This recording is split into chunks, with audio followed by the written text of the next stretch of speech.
Musofirchilikda yurish oson emas. Ota-onam, bolam deb qiyinchilikka, sog'inchga chidab ishlash.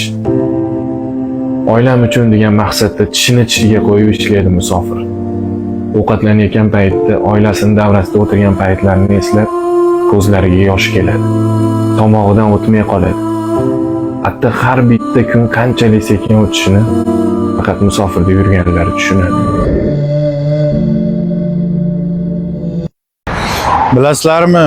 Qancha yurtdoshlarimiz, yora birodarlarimiz musofir yurtda uyim, joyim, bola-chaqam deb halol pul topib mehnatlari qilyapti.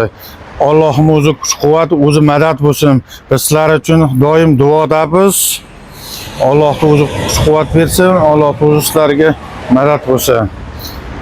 Musofirda yurgan do'stlarimizga jo'natib qo'yamiz. Rossiyaga borib kelgan bola hech qachon yolg'iz qolib ketishdan qo'rqmaydi. Do'stlari tashab ketadimi, yaxshi ko'rgani tashab ketadimi, u bolaga farqi yo'q o'zi. Chunki u bola bunaqa oilani, bunaqa kunlarni, bunaqa yillarni bir o'zi yolg'iz yashab boshidan o'tkazib o'tgan o'zi.